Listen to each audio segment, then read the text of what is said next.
We have had a couple, what I would call moderately successful video series on a channel, and I call it moderately successful because on a channel with just over 100 subscribers, between two video series, the Cabin in the Woods series, where we built a cabin in the woods of North Carolina, and the Whiskey Christmas series that we just wrapped up this last December.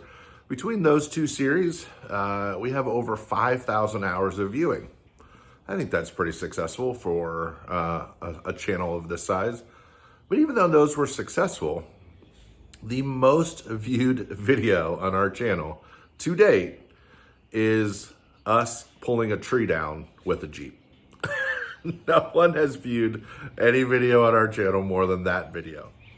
With that in mind, let's do a video where we replace that stock bumper with whatever is in this box. If you know anything about Jeeps after the CJ era, you know that most parts on the external side are plastic or rubber.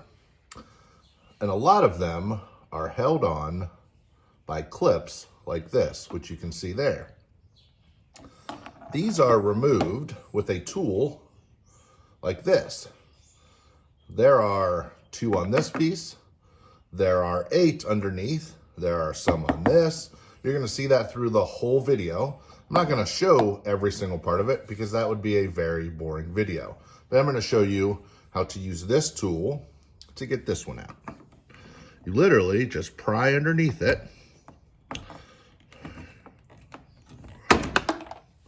and pop it right out. Some instructions for parts say to try to save those. They are often, as you can see from this first one that I took out, they get kind of mangled.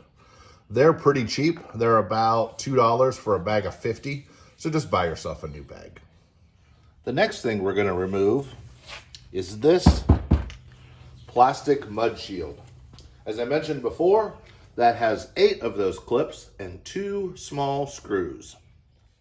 For a removed view of that, the plastic pieces were up here and the 2 bolts were there and there. And they were that size.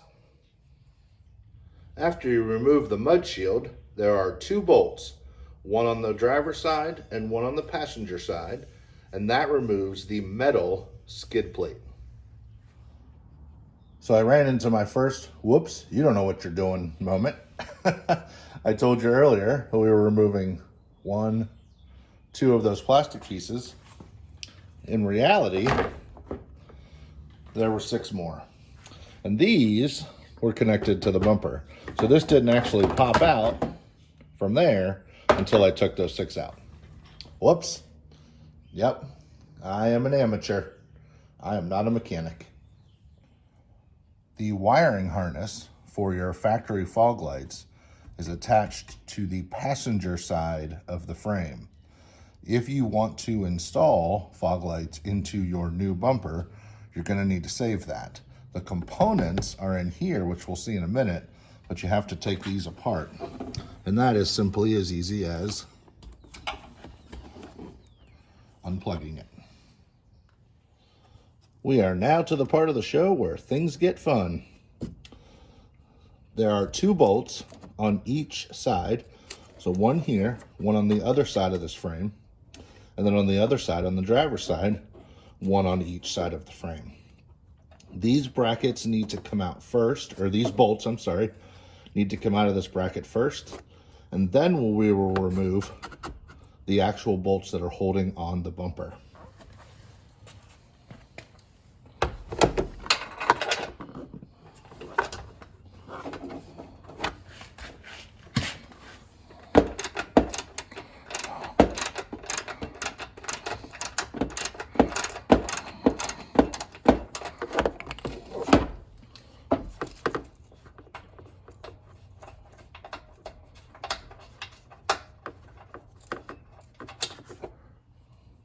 Let's move to the other side.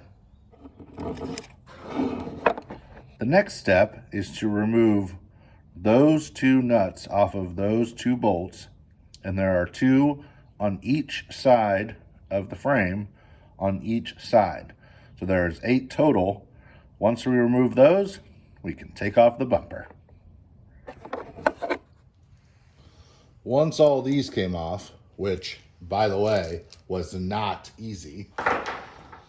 If you have not ever removed those off your stock Jeep, that's going to be the longest task of the day so far. So after that, it's just as easy as taking a hold of your tow hooks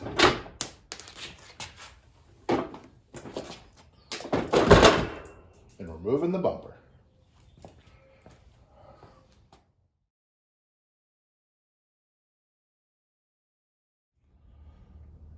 The next step is going to be removing all of these so that I can get to my fog light assembly in there so I can move it. But now's as good a time as any to talk about why I'm actually doing this. I am not necessarily a big modifier. Short of a couple stickers on my Jeep, it is still bone stock. The reason is this is a very thin gauge metal and everything else is plastic. As much as I love Jeeps, the crash test ratings on these are not very good. And I just want to be safer. When I am taking the missus and our dogs on a drive and somebody makes bad choices and hits us, I want to make sure that we're not crumpling into where we are sitting, and a big old steel bumper will do that. So let's get removing all of these things to get the headlight or the fog light assemblies out, and then we'll be ready to install onto the new bumper. Now that these are removed, this pops right off. You can get a better look at that fog light assembly. There are 4 screws that will need to come out, and then this whole thing will pop right out, and then we can install it in the new one. Unfortunately, the wiring harness that runs down to the other end runs between these 2 layers of plastic, which means every single one of these screws is going to have to be removed. I'm not going to bore you with that. I will do that off camera, and when you see us again, hopefully this is all disassembled. The new bumper makes its first appearance on camera. So this setup is originally sold for a 2018 to 2020 Jeep. Mine is a 2021, which means that this assembly is actually bigger. The good news for us is that it fits automatically in here, and these little brackets that are supposed to adapt to this bigger hole, and they don't even fit, I don't have to use. So they come with some supplied hardware, so we're going to put this in just for showing what it looks like when it's done.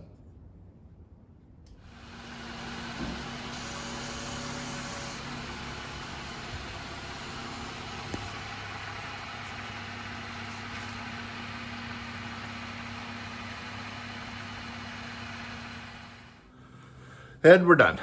I didn't video the installation of the new one. This video is more about how to take one off. I ran into some issues with this. As I mentioned in the fog light assembly, this bumper is made for a different year, even though it's a JL still.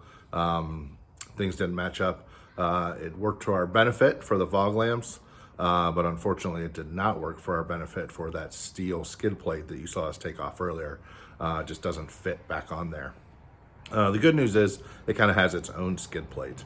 So it kind of takes care of its own problems. Don't know, there's no good place to run the wiring harness to run the fog lights. You saw in that video that they are working, but I'm gonna need to do something else. For now, they just zip tied them through some holes. But otherwise, fairly easy to do. There are a couple of the bolts that were quite difficult, but all in all, a new bumper is a pretty easy mod to a Jeep. And now I feel incredibly safer. That thing is heavy as balls. And if somebody hit us now, we wouldn't get hurt, and the other car wouldn't end up sitting in the front seat with us. So I feel good about it. It's not a very expensive thing. It's something you can do in your own garage or in your own driveway. And I did have the missus help. She is sitting right next to me and does not want to be on camera. So I have honored her wishes, but I do want to give her credit for the help. So that's it. Good luck with your own JL bumper removal.